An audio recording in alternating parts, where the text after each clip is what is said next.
میرے غریب نواز جب سنجر کی بادشاہیت کو لات مار کر جب بھارت راجستھان کی سرزمین پر جب تشریف لا رہے تھے ان کے ساتھ کوئی نہیں تھا، کوئی نہیں تھا. دیکھتے رہے گا، یہ دنیا ہے دنیا، لیکن واہ ہے میرا معین الدین. جب راجستھان آئے کوئی نہیں. کیا زمانہ ہوگا، نہ اس وقت یوٹیوب کا زمانہ، نہ فیس بک کا زمانہ، نہ فوٹو کا بہانہ، کچھ نہیں، کچھ نہیں. لیکن واہ میرے غریب نواز ہاتھ میں تسبیح لے کر آئے، ہاتھ میں مسلح لے کر آئے، ہاتھ میں لوٹا لے کر آئے. اور اتنی مصیبت کہ میرے غریب نواز جب مدینہ شریف جب پہنچے تو میرے سرکار مدینہ نے فرمایا، کیا فرمایا کہ معین الدین تم یہاں کیا کر رہے ہو، تمہیں ہندوستان جانا ہے. میرے مدینے کے رسول فرما رہے ہیں یہاں کیا. اور اس وقت ہندوستان پورے کفر و بربریت میں نہ میرے نبی کا کلمہ پڑھنے والا، نہ کوئی اسلام میں داخل. لیکن باہر میرا غریب نواز جب آئے، آج غریب نواز کی چھٹی شریف آجی نہ حضرت. غریب نواز جب آئے تو راجہ پرتھوی چوہان کی ماں وہ جانتی تھی. جن کی ماں راجہ پرتھوی چوہان کی ماں جانتی تھی، پڑھی لکھی تھی، ایسی بات جاہل تھوڑی تھی، پڑھی لکھی سمجھدار تھی.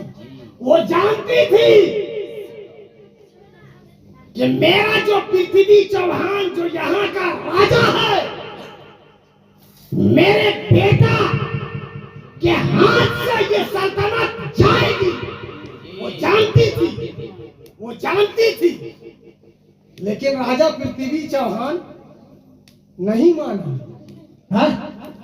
بات بہت طویل ہو جائے گی، لمبی ہو جائے گی، میں شارٹ میں بول کر نکلنا چاہتا ہوں چونکہ بہت سارے تقریر ہو چکے ہیں اور میں چاہتا ہوں کہ بیان ہونے کے بعد عمل بھی ہونا ضروری ہے. نہیں تو میرے غریب نواز جب آئے ہندوستان تو راجہ پرتھوی چوہان کی ماں جانتی تھی، سمجھدار تھی کہ میرے راجہ پرتھوی چوہان یہاں کا راجہ ہے، ہندوستان کا راجہ ہے، یہاں کا یہ بادشاہ ہے، یہاں کی سلطنت کو یہ چلانے والا ہے. لیکن ایک نہ ایک دن میرے بیٹا جو راجہ پرتھوی چوہان ہے اس کے ہاتھ سے بھی یہ سلطنت چلی جائے گی. واہ رے میرے غریب نواز، واہ رے میرے خواجہ.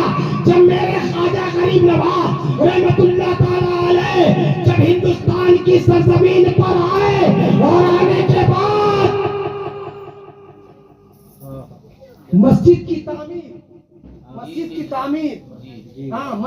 تعمیر. اب وہ جیسے راستہ میں چلتے گئے لوگ ان کے چہرے کو دیکھ کر کلمہ پڑھتے گئے، ان کی عبادت کو دیکھ کر کلمہ پڑھتے گئے، ان کی ریاضت کو دیکھ کر کلمہ پڑھتے گئے. اب لوگ جو ہے اسلام کے دامن میں آنے لگے، غریب نواز کے دامن میں آنے لگے. آنے کے بعد جب آنے لگے یکے بعد دیگرے تو جب جماعت ہوئی، جماعت ہونے کے بعد میرے غریب نواز نے کچھ لوگوں سے مشورہ کیا کہ یہاں پہ ایک مسجد کی تعمیر کیا جاوے، ایک مسجد کی تعمیر کیا جاوے. میرے دوستو اللہ اکبر، آپ مسجد کی تعمیر کے لیے سوچنے لگے تو اس زمانے میں آج تو اللہ کا فضل و کرم ہے کہ لائٹ کا بھی انتظام ہے، یہ اللہ کا فضل ہے. موبائل کا بھی انتظام ہے، یہ اللہ کا فضل ہے. کمپیوٹر کا بھی انتظام ہے، یہ اللہ کا فضل ہے. کہ انٹرنیٹ کا بھی انتظام ہے. آج تو 4 ویلر بھی ہے، 2 ویلر بھی ہے، سائیکل بھی ہے اور بہت ساری چیزیں ہیں، بہت ساری سہولتیں ہیں. رک جاؤ یہ بھی سننے کے لیے آئی ہے کہ آج حضرت کی تقریر ہو رہی ہے اور سارے لوگ بیٹھے ہیں، پتہ نہیں کون روحانی لے کر آئی ہے، اسے بھگاؤ نہیں. میرے دوستو سنو کان کھول کر کہ جب مسجد کی تعمیر کے بارے میں جب سوچنے لگے تو کچھ لوگوں نے کہا حضور لائٹ نہیں ہے، کیسے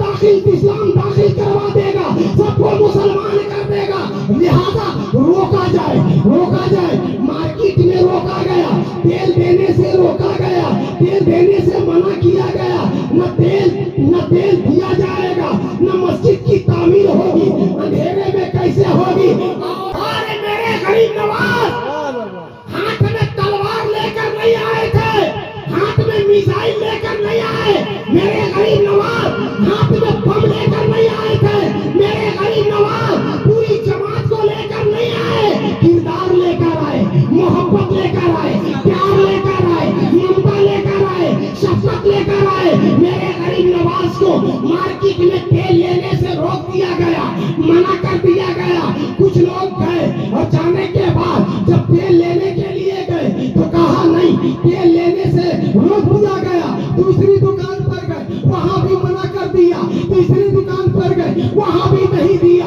چوتھی دکان پر گئے وہاں بھی نہیں دیا، کہا یار ہم تو پیسہ دے کر لے رہے ہیں، کہا نہیں، یہ راجا پرتھوی چوہان کا آدیش ہے، یہ راجا پرتھوی چوہان کی یہ حکومت ہے، یہ اس کا حکم ہے، تیل لینے سے روک دیا گیا۔ میرے غریب نواز کی بارگاہ میں آئے، کچھ لوگ آئے، کہا حضور والا کا کیا غضب ہو گیا، کا پیسہ دینے کے بعد بھی تیل لینے سے روک دیا گیا، تیل لینے سے منع کر دیا گیا، تو میرے غریب نواز کو کہتے ہیں یہ آدیش کس کا؟ راجا پرتھوی چوہان کا حکم ہے، راجا پرتھوی چوہان کا آدیش ہے۔ میرے دوستوں، ارباب شعور کی توجہ ایک لمحے کے لیے چاہوں گا، راجاؤں کا راجا، مہاراجا، خواجہ ہندل بلی، میرے غریب نواز علیہ رحمت و رضوان کچھ لوگوں کو بلایا، اور اسی وقت حضرت خواجہ قطب الدین بختیار کاکی رحمت اللہ تعالیٰ علیہ سرکار کی بارگاہ میں تھے، ولی را ولی میشن آشن، ولی را ولی میشن آشن، ولی کو ولی پہچانتے ہیں، ولی کو ولی پہچانتے ہیں۔ میرے خواجہ قطب الدین بختیار کاکی سے فرمایا کہ ایک لوٹا پانی لے کر ایک لوٹا پانی لے کر آئے، آنے کے بعد وضو کے لیے پانی جب لانے کے بعد میرے غریب نواز فرماتے ہیں جیسے جیسے میں وضو کروں گا، پانی کا قطرہ ایک برتن میں نیچے میں رکھ دو، وہ پانی کا قطرہ وہ برتن میں گرے گا، جب آپ وضو کرنے لگے سارا پانی کا قطرہ وہ برتن میں گرنے لگا، اور گرنے کے بعد جب آپ وضو سے فارغ ہو گئے، فارغ ہونے کے بعد آپ سب سے پہلے مصلی بچھایا، نماز ادا کیا، نماز ادا کرنے کے بعد دعائیں مغفرت کیا، دعائیں مغفرت کرنے کے بعد سارے لوگ سامنے ہیں، آپ نے فرمایا اے لوگوں آپ اپنے اپنے چراغ کو سامنے رکھو، چراغ کو سامنے رکھو۔ جب سامنے رکھا گیا حضرت خواجہ قطب الدین بختیار کاکی رحمت اللہ تعالیٰ علیہ سے کہا کہ تھوڑا تھوڑا پانی سب کے چراغوں میں ڈالتے چلے جاؤ، تھوڑا تھوڑا پانی سب کا چراغ میں ڈالتے چلے گئے، اور ڈالنے کے بعد میرے غریب نواز نے فرمایا کہ اس چراغ کو جلاؤ۔ جب چراغ کو جلایا گیا تو وہ چراغ روشن ہو گیا، پانی جو تھا وہ تیل ہو گیا۔ لوگوں سے کہا اب مسجد کی تعمیر کرو، مسجد کی تعمیر کرو۔ جب مسجد کی تعمیر ہونا جب شروع ہوا تو جو مارکیٹ میں جو تیل تھا وہ پانی ہو گیا۔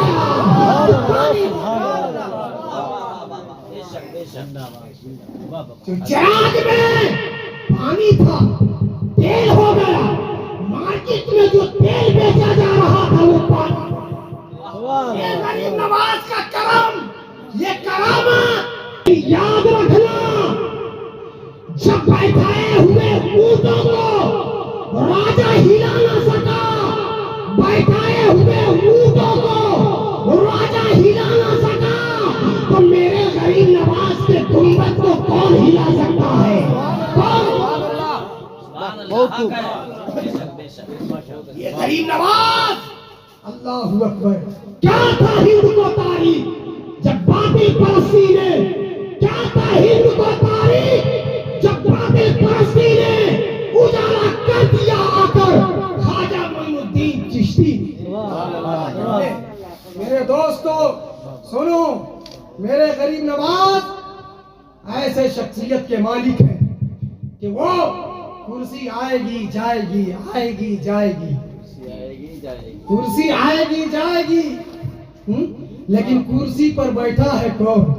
ہندوستان کا راجا، مہاراجا، ہمارے خواجہ، آپ کے خواجہ، سب کے خواجہ، اور سب کے دلوں پہ راج کرنے والے خواجہ، بولیے نا زور سے بولیے، سب کے دلوں پہ راج کرنے والے میرے خواجہ ہیں، اور یہ ہندوستان میرے خواجہ کا ہے، جی میرے خواجہ کا ہے یہ ہندوستان، اس لیے کہ بھیجنے والا مدینے کا رسول ہے، اور ہندوستان میں آنے والا وہ عطائے رسول ہے۔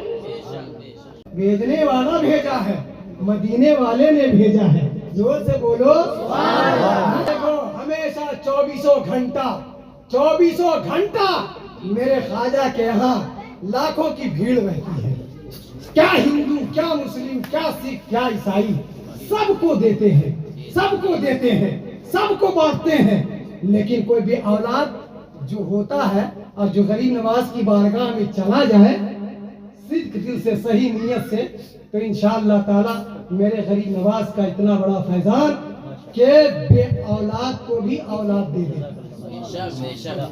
ہے نا میرے دوستو؟ اللہ تبارک و تعالی ہم سب کو راہ مستقیم پر چلنے کی توفیق و رفیق عطا فرمائے۔ اللہ تعالی ہم سب کو راہ مستقیم پر چلنے کی توفیق و رفیق عطا فرمائے۔ مولا کی بارگاہ میں یہ التجا ہے کہ مولا تبارک و تعالی اپنے حبیب کے صدقے طفیل